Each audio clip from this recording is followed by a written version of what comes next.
ഇഷ്ടദാസിയായ പരിശുദ്ധ കന്യകാമാതാവിന്റെ വിമല ഹൃദയത്തിന്റെ ശക്തമായ മധ്യസ്ഥത വഴി ഞങ്ങളിൽ വന്ന് നിറയണമേ, ഞങ്ങളിൽ വസിക്കണമേ, ഞങ്ങളെ നയിക്കുകയും ചെയ്യണമേ.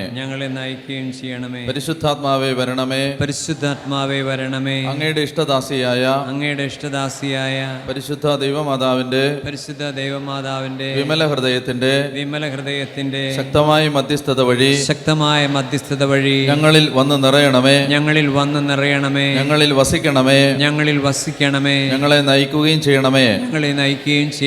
പരിശുദ്ധാത്മാവേ വരണമേ, അങ്ങയുടെ ഇഷ്ടദാസിയായ പരിശുദ്ധ കന്യകാമാതാവിന്റെ വിമല ഹൃദയത്തിന്റെ ശക്തമായ മധ്യസ്ഥത വഴി ഞങ്ങളിൽ വന്ന് നിറയണമേ, ഞങ്ങളിൽ വസിക്കണമേ, ഞങ്ങളെ നയിക്കുകയും ചെയ്യണമേ.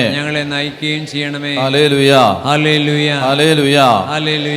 ഏറ്റുമെല്ലാം കണ്ണുകളുടെ ചുറ്റുമെല്ലാം. പരിശുദ്ധാത്മാവ് എന്റെ മേൽ വരും, അത്യുന്നതന്റെ ശക്തി എന്റെ മേൽ ആവസിക്കും. ചുറ്റിലേറ്റുമെല്ലാം. പരിശുദ്ധാത്മാവ് എന്റെ മേൽ വരും, അത്യുന്നതന്റെ ശക്തി എന്റെ മേൽ ആവസിക്കും. പരിശുദ്ധാത്മാവ് വന്നു കഴിയുമ്പോൾ ഞാൻ ശക്തി പ്രാപിക്കും. പരിശുദ്ധാത്മാവ് വന്നു കഴിയുമ്പോൾ ഞാൻ ശക്തി പ്രാപിക്കും. ജെറുസലേമിലും യൂദയായാലും സമരിയായാലും ഭൂമിയുടെ അതിർത്തികൾ വരെയും ഞാൻ യേശുവിന്റെ സാക്ഷിയാവും. പരിശുദ്ധാത്മാവ് വന്നു കഴിയുമ്പോൾ ഞാൻ ശക്തി പ്രാപിക്കും. ഹല്ലേലൂയ. പരിശുദ്ധാത്മാവ് എന്റെ മേൽ ശക്തിയോടെ ആവസിക്കും. മറ്റൊരു മനുഷ്യനായി ഞാൻ മാറും. ഹല്ലേലൂയ. പരിശുദ്ധാത്മാവ് ശക്തിയോടെ എന്റെ മേൽ ആവസിക്കും. മറ്റൊരു മനുഷ്യനായി ഞാൻ മാറും. ഹല്ലേലൂയ. ഇസ്രായേലിന്റെ പ്രകാശം അഗ്നിയായും അവന്റെ പരിശുദ്ധൻ ഒരു ജ്വാലയായി മാറും. അത് ജ്വലിച്ച് ഒറ്റ ദിവസം കൊണ്ട് എന്റെ മുള്ളുകളെയും മുൾച്ചെടികളെയും കത്തിച്ച് ചാമ്പലാക്കും. ഹല്ലേലൂയ. നിന്നെ ഉപദ്രവിക്കാൻ ഉണ്ടാക്കിയ ഒരായുധവും ഫലപ്രദമാവുകയില്ല. നിനക്കെതിരെ വിധി പ്രസ്താവിക്കുന്ന എല്ലാ നാവുകളെയും നീ ഖണ്ഡിക്കും. കർത്താവിന്റെ ദാസരുടെ പൈതൃകവും ദൈവത്തിന്റെ നീതി നടത്തിപ്പുമാണിത്. സൈന്യങ്ങളുടെ കർത്താവ് വിജയം നൽകുന്ന യോദ്ധാവ് നിങ്ങളുടെ മധ്യേ ഉണ്ട്. ഹല്ലേലൂയ. വീരയോദ്ധാവിനെ പോലെ കർത്താവിന്റെ വലതുഭാഗത്തുണ്ട്. അതിനാൽ എന്റെ പീഡകരുടെ കാലിടറും അവർ എന്റെ മേൽ വിജയം വരിക്കുകയില്ല. ഹല്ലേലൂയ. ഹല്ലേലൂയ. ഹല്ലേലൂയ. ഹല്ലേലൂയ. ഹല്ലേലൂയ. ഹല്ലേലൂയ. കണ്ണുകൾ അടച്ച് കർത്താവിന്റെ സാന്നിധ്യത്തിന് വേണ്ടി ദാഹിച്ച് പ്രാർത്ഥിക്കുകയാണ്. 2 ദിനവൃത്താന്തം 5-ാം അധ്യായം ദൈവത്തിന്റെ വചനം ഇപ്രകാരം പറയുന്നു. 13-ാമത്തെ തിരുവചനം. കാഹളമൂത്തുകാരും ഗായകരും ഒത്തൊരുമിച്ച് ഏകസ്വരത്തിൽ കർത്താവിന് കൃതജ്ഞതാസ്തോത്രങ്ങൾ ആലപിച്ചു. കാഹളം, കൈത്താളം, മറ്റ് സംഗീതോപകരണങ്ങൾ എന്നിവയുടെ അകമ്പടിയോടുകൂടി അവർ കർത്താവിനെ സ്തുതിച്ചു പാടി. അവിടുന്ന് നല്ലവനാണ്, അവിടുത്തെ കൃപ എന്നേക്കും നിലനിൽക്കുന്നു. കർത്താവിൻ്റെ ആലയത്തിൽ ഒരു മേഘം വന്ന് നിറഞ്ഞു. ദേവാലയത്തിൽ കർത്താവിൻ്റെ തേജസ് നിറഞ്ഞു നിന്നതിനാൽ പുരോഹിതന്മാർക്ക് അവിടെ നിന്ന് ശുശ്രൂഷ തുടരുവാൻ സാധിച്ചില്ല. ജീവനില്ലാത്ത എൻ്റെ ജീവിതത്തിൻ്റെ മേൽ പരിശുദ്ധാത്മാവെ വന്ന് നിറയണമേ എന്ന് ദാഹിക്കുകയാണ്. എല്ലാ മക്കളും പരിശുദ്ധാത്മാവിന് വേണ്ടി ആഗ്രഹിക്കണം. കർത്താവിൻ്റെ സാന്നിധ്യം വന്ന് വെളിപ്പെടാനായി ദാഹിക്കണം. ദേവാലയത്തിൽ കർത്താവിൻ്റെ മഹത്വത്തിൻ്റെ മേഘം വന്ന് നിറഞ്ഞു നിന്നതിനാൽ പുരോഹിതന്മാർക്ക് ശുശ്രൂഷ തുടരുവാൻ സാധിച്ചില്ല. 2 ദിനവൃത്താന്തം 7-ാം അധ്യായം 1 മുതലുള്ള തിരുവചനം. സോളമൻ പ്രാർത്ഥിച്ചു കഴിഞ്ഞപ്പോൾ